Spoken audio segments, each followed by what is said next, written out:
Welcome back. Now, what began as a dream opportunity for a group of Cape Town teenagers has now spiraled into a distressing ordeal, particularly for their families and those young footballers, because over 20 of them who left South Africa with the BT Football Academy to compete in Spain's Donosti Cup are now stranded in Lisbon, Portugal, with little information and growing uncertainty. Worried parents back home are feeling helpless, frustrated, and under immense emotional and financial pressure. Nasiphi joins us live for more on the story then. Nasiphi, do we have any further information with regards to any assistance these boys are getting? And of course, what the families think could possibly be happening at this stage, because of course it's concerns about passports and those flights being so costly.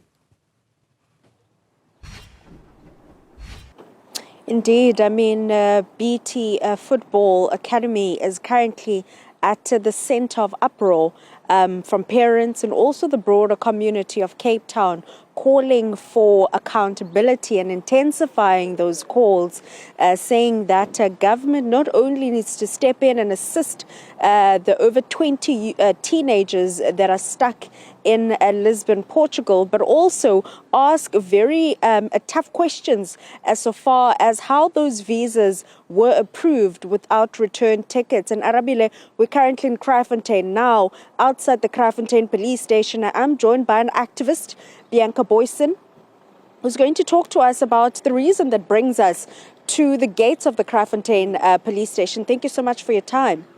Thank you so much for having this interview with me. I think we need to speak about the lawlessness of the whole acts. We need to look at why people can go scot-free. I believe that this was not the first time.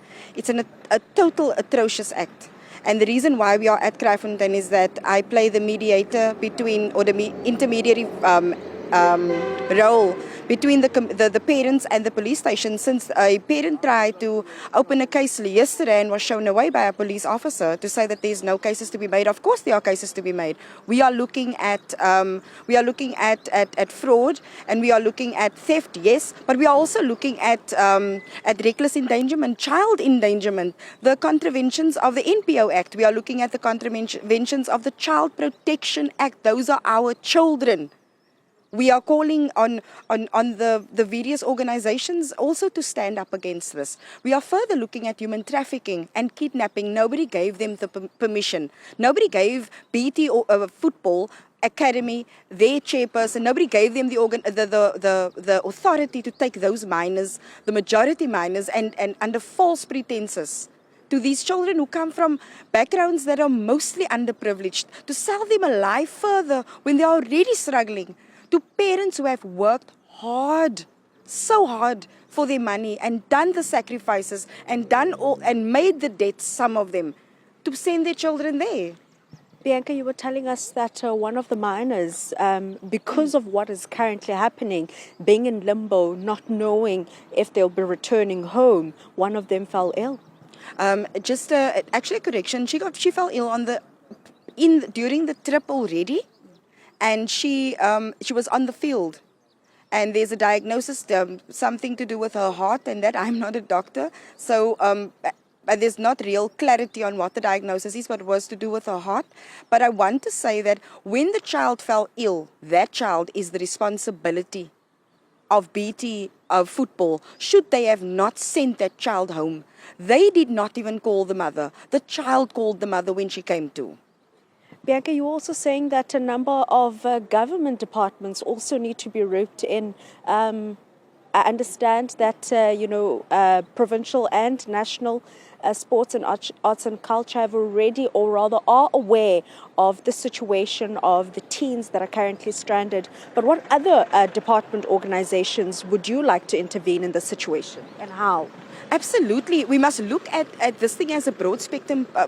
It's a problem if there's no, it's an absolute atrocity. So we are calling on government, yes, like you said, provincial as well as national, but we are calling on social development for these children and their social ills. I can imagine that their psyche must be at their morale must be so low at the moment.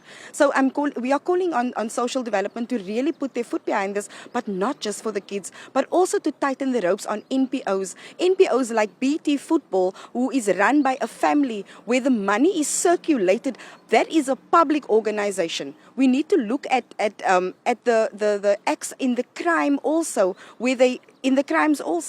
and we are calling on SAPS as well. We are calling on SAPS to take this thing serious. We are hoping that Kraaifontein Police Station will put this weight, because the chairperson or the chair people, the directors of BT stay here in Kraaifontein, and the majority of the children are from the northern suburbs, and we are appealing to SAPS to support these cases and to assist the parents to make the cases. We are also calling on the Children's Commissioner. We are speaking to Ms. Christina Nomdu and asking her to find it in her heart to see those children sitting destitute and stranded in a foreign country.